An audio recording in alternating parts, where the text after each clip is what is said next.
Bienvenidos a Pulso Geopolítico. Las protestas masivas que vuelven a sacudir Irán plantean una pregunta relevante. ¿Qué vendrá después si el régimen de los ayatolás cae? Es probablemente la pregunta más relevante en estos momentos en el que muchos mandatarios internacionales dicen que asistimos a los últimos días de ese régimen, pero la historia reciente nos demuestra que derribar un poder autoritario no equivale ni mucho menos a construir un sistema más libre, más justo o más estable. El día después está trufado de peligros. Irán, hay que entenderlo, no es solo un estado, es por un lado una civilización milenaria, la persa, encapsulada ahora mismo en una estructura política extremadamente rígida, casi medieval, la teocrática de los ayatolás, con una república islámica que ha logrado mantenerse durante casi 5 décadas por la represión, es cierto, pero no solo por ella, también por ideología, control institucional, redes clientelares, control también de los aparatos de seguridad y un fuerte nacionalismo. Y el caso es que cuando esas situaciones, cuando esas realidades se resquebrajan, dejan un vacío de poder que alguien trata de ocupar. ¿Existen ahora mismo alternativas reales al régimen de los ayatolás? Pues en principio podríamos decir que sí. Tenemos por un lado una oposición interna que en este caso no se puede contar en principio con ella porque con esa represión está prácticamente desaparecida. Tenemos una diáspora iraní que es muy activa en lo mediático, pero que no influye demasiado y que no tiene demasiada legitimidad interna. Y tenemos también un elemento verdaderamente peculiar, esa figura recurrente en este debate, Reza Pahlavi, el hijo del último Shah de Persia. Pahlavi insiste en que no busca restaurar la monarquía, que por cierto cayó, ya saben, por una revolución también y un descontento, unas protestas ciudadanas y que lo aprovecharon los ayatolás con la vuelta de Jomeini.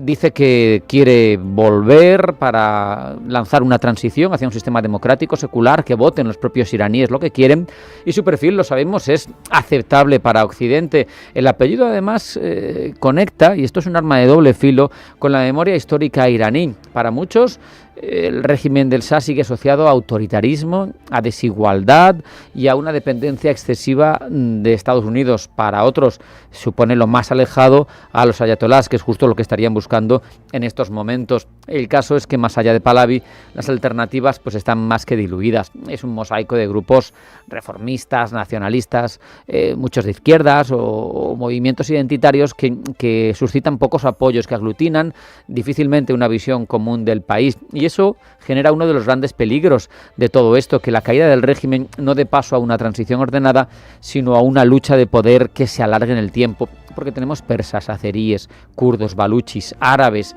turcómanos, y no son las únicas minorías, hay muchas.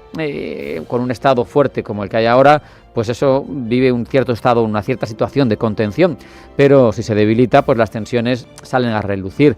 Y aquí conviene acudir al paralelismo con lo que sucedió en Irak. La caída del régimen de Saddam Hussein mostró hasta qué punto la desarticulación del aparato estatal de un país que se rige de forma autoritaria puede desencadenar una espiral de fragmentación, de sectarismo, de violencia. O Libia mismo, que lo tenemos incluso más reciente en el tiempo, la desaparición del régimen de Muammar al-Gaddafi ha dado lugar a un estado fallido, a un país atomizado completamente sin una autoridad central efectiva. O Siria, donde hemos visto que la caída de al-Assad ha dado lugar a una suerte de guerra civil que ha instalado en el poder a alguien que cortaba cabezas poco antes de que los regímenes occidentales lo vistan con un toque respetable, porque pedían 10 millones de dólares por la cabeza de al-Sahara, que ahora mismo se supone, como digo, que es el líder respetable de Siria.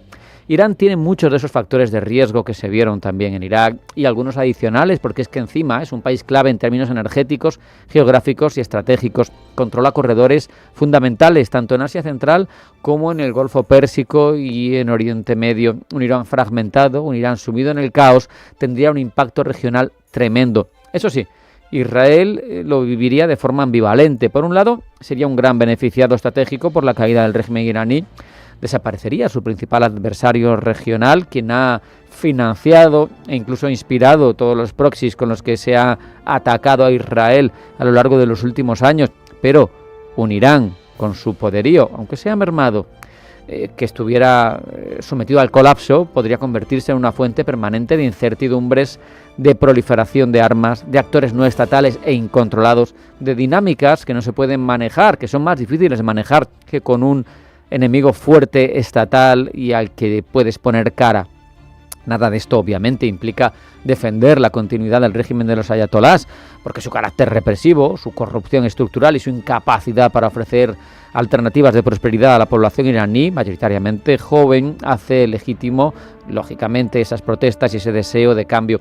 Pero la gran pregunta es quién puede sustituir con garantías de estabilidad al régimen y sobre todo si hay arquitecturas políticas capaces de mantener unido un país que por un lado es el heredero de un imperio histórico milenario, pero por otro es verdaderamente heterogéneo. El día después de Irán no va a ser un momento, desengañémonos, por mucho que hayamos visto, como digo, al propio canciller de Alemania en esta jornada decir que asistimos a los últimos días del régimen, va a ser un proceso largo, complicado, lleno de riesgos y sobre todo que vuelve a poner sobre la mesa la importancia de tener un plan para el día después. Si no hay plan, si no hay consensos internos, si no hay una transición bien diseñada, se provocará un terremoto regional de consecuencias imprevisibles en precisamente una de las zonas más inestables tradicionalmente del mundo.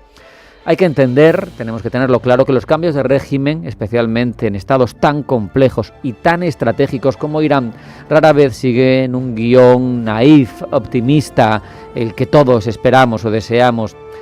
Incluso nos podemos preguntar, espero que no, otro vendrá, qué bueno te hará. Vamos a hacer un alto en el camino, a la vuelta titulares de información geopolítica que elabora Blanca el Tronco. No se marchen porque sigue Pulso Geopolítico.